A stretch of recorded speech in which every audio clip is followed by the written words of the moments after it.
امام عبداللہ ابن عباس رضی اللہ تعالی عنہ علیہ السلام، اگر ان سے بڑا کوئی امام ہے تو لے آئیں، اور ٹائم قیامت تک ہے۔ امام آپ نے شروع کرنے ہوتے ہیں 150-200 سال بعد، پہلے کسی امام کو نہیں آپ نے ماننا۔ نبی صلی اللہ علیہ وآلہ وسلم نے بغیر خوف کے، بغیر بارش کے، مدینہ شریف میں یعنی بغیر سفر کے تینوں عذر اڑا دیے انہوں نے۔ تین ہی عذر ہو سکتے ہیں نا، خوف میں جان کا خوف، بیماری کا خوف، یہ سارے خوف ہی ہے نا، دشمن کا خوف، بغیر بارش کے، بارش میں ذرا کریٹیکل سچویشن ہے، گھر سے آپ باہر نہیں نکل سکتے، اس زمانے میں تو ویسے ہی نہیں نکل سکتے تھے، کچے راستے، کیچڑ، پانی جمع ہو جاتا تھا۔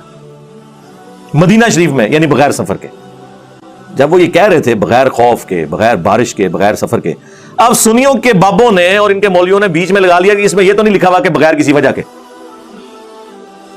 یہ عبداللہ ابن عباس کے فرشتوں کے دماغ میں بھی یہ بات نہیں ہوگی کہ اس میں سے یہ پاک کسی نے نکال لینی ہے۔ وہ یہی تو کہنا چاہ رہے تھے کہ کوئی وجہ نہیں تھی، وہ کہتے نہیں جملہ بولے۔ جب کوئی کہہ رہا ہے بغیر خوف، بغیر بارش، بغیر سفر کے، مراد یہ کہ یہ تین تو بڑی بڑی وجوہات ہیں جن کی وجہ سے نمازیں جمع ہو سکتی ہیں۔ اس سے یہ بھی ثابت ہو گیا کہ ان تینوں جگہ پہ ویسے ہی ہو سکتی ہیں، یہ اس کے اندر امپلائڈ ہے کہ بارش ہو، خوف ہو، سفر ہو تو آپ نے تو جمع کرنی ہے۔ اس کے بغیر بھی نبی علیہ السلام نے مدینہ شریف میں ہمیں ظہر اثر کی نمازیں جمع فرمائی اور مغرب اور عشاء کی بھی جمع کی۔ تو تابعین پوچھتے ہیں کہ یہ رسول اللہ نے عمل کیوں کیا تھا صلی اللہ علیہ وآلہ وسلم؟ تو انہوں نے کہا تاکہ امت کے لیے اس معاملے میں آسانی ہو جائے اور کوئی حرج، تنگی باقی نہ رہے۔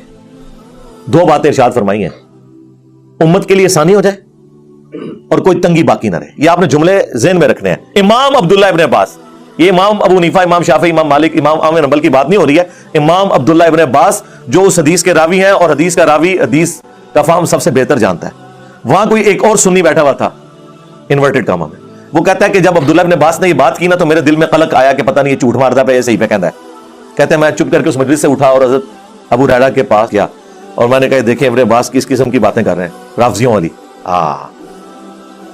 تو انہوں نے بھی آگے سے ان کو ڈانٹا، ان کہا کہ ابن عباس نے جو کہا سچ کہا، یہ تو ابو القاسم کی سنت ہے صلی اللہ علیہ وآلہ وسلم کہ نمازیں جمع کی جا سکتی ہیں۔ یہ واضح حدیثیں ہیں بخاری مسلم کی، حنفی نہیں مانتے اس کو۔ اس میں لکھا ہوا ہے کہ اگر زور کا وقت شروع ہو چکا ہوتا تو آپ عصر بھی ساتھ ہی پڑھ کے نکلتے۔ آپ حنفیوں کی تو موت ہوگی نا اس حدیث کی وجہ سے، کیونکہ یہاں تو جمع سوری ہوئی نہیں ہے، زور کا وقت داخل ہوا ہے۔ اس کے آگے لکھا ہوا ہے پھر کہ اگر آپ زور کا وقت داخل ہونے سے پہلے نکلتے پھر عصر کے وقت میں جا کے دونوں نمازیں جمع کرتے تاکہ زیادہ ٹریولنگ ہو جائے۔ لاجیکل ہے، تو بالکل واضح حدیث ہے بخاری مسلم میں۔ تو مجھے بتائیں کیا حنفیوں نے یہ سفر والی حدیثیں مان لی نہیں ہے نمازیں جمع کرنے والی؟ وہ تو سفر میں ماننے کے لیے تیار نہیں ہے، وہ صرف کہتے ہیں جی حج و عمرے والا ہم مانتے ہیں۔ قرآن میں تو سورہ بنی اسرائیل میں نماز کے اوقات ہی 3 آئے ہوئے ہیں، پہلے آپ قرآن سے 5 نمازیں تو ثابت کریں۔ قرآن تو نمازوں کی ٹائمنگ 3 بتاتا ہے، فجر، دن کی نماز اور رات کی نماز۔ فجر الگ ہے، دن کی نماز کون کون سی ہے؟ ظہر اثر، اور رات کی نمازیں مغرب اور عشاء، کیونکہ غروب آفتاب کے بعد رات شروع ہو جاتی ہے۔ تو سرکار قرآن میں اگر یہ لکھا ہے کہ مومنین پر وقت باندھا ہوا فرض ہے نماز، تو قرآن تو نماز کے 3 اوقات بتا رہا ہے، تو آپ 5 نمازیں کیوں پڑھتے ہیں؟ جامعہ ترمذی میں لکھا ہے کہ جمع تقدیم بھی سنت ہے یعنی زہر کے ساتھ اثر، جمع تاخیر بھی سنت ہے یعنی اثر کے ساتھ زہر، لیکن پہلے زہر پڑھنی ہوگی پھر اثر، وقت وہ ہوگا، اور اسی طرح مغرب اور عشاء کے لیے بھی۔